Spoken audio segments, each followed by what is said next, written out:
Hello મિત્રો, મારી YouTube ચેનલમાં આપ સર્વનું હાર્દિક સ્વાગત છે। આજે આપણે ધોરણ 3 સ્વાધ્યાય પોથી ભાગ નંબર 5 વિષય પર્યાવરણ એકમ 21 પાણી બચાવીએ આ એકમનું આજે આપણે સંપૂર્ણ સોલ્યુશન જોવાના છીએ। પ્રશ્ન 1 ખાલી જગ્યા પૂરો। પાણી મેળવવાનો સ્ત્રોત વરસાદ છે। 2 વરસાદી પાણીનો સંગ્રહ ભૂગર્ભ ટાંકીમાં કરાય છે। 3 રણ વિસ્તારમાં ખૂબ દૂર સુધી પાણી મેળવવા જવું પડે છે। 4 પાણીનો કરકસરયુક્ત ઉપયોગ એ પાણી બચાવવાનો સરળ માર્ગ છે। 5 ઓછા વરસાદવાળા પ્રદેશમાં ખેતી માટેનું પાણી નહેર દ્વારા પહોંચાડાય છે। હવે અહીં જોડકા જોડો। અ વિભાગના જોડકા બ વિભાગ સાથે જોડવાના છે। તો પહેલો જવાબ આવશે સી, બીજો ઈ, ત્રીજાનો એ, ચોથાનો બી અને પાંચમાનો ડી। હવે પ્રશ્ન 3 છે, આપેલા વર્તન યોગ્ય છે કે અયોગ્ય તે બાજુના ખાનામાં દર્શાવો। તો પહેલું છે તે યોગ્ય પહેલામાં આવશે, બીજામાં યોગ્ય, ત્રીજામાં યોગ્ય, ચોથામાં યોગ્ય અને પાંચમામાં પણ યોગ્ય। હવે પ્રશ્ન 4, પ્રશ્નનો જવાબ લખો।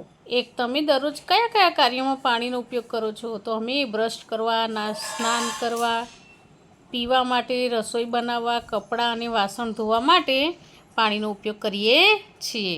પ્રશ્ન 1માં જણાવેલ કયા કયા કાર્યો માટે 1 ડોલ કે તેથી વધુ પાણી જોઈએ? તો સ્નાન કરવા, કપડાં ધોવા, વાસણ સાફ કરવા અને પોતું કરવા વધુ પાણીની જરૂર પડે। તમારા ઘરે પીવાનું પાણી ક્યાંથી લાવવામાં આવે છે? તો મારા ઘરે પીવાનું પાણી નળ દ્વારા આવે છે।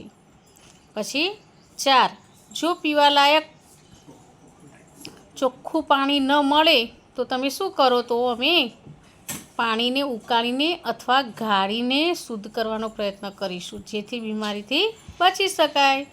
પછી 5 રણ પ્રદેશમાં રહેતા લોકો પાણી ક્યાંથી મેળવતા હશે? તો રણ પ્રદેશમાં રહેતા લોકો પાણી દૂર આવેલા કૂવાઓ, તળાવો કે સરકાર દ્વારા મોકલવામાં આવતા પાણીના ટેન્કરો દ્વારા મેળવતા હશે।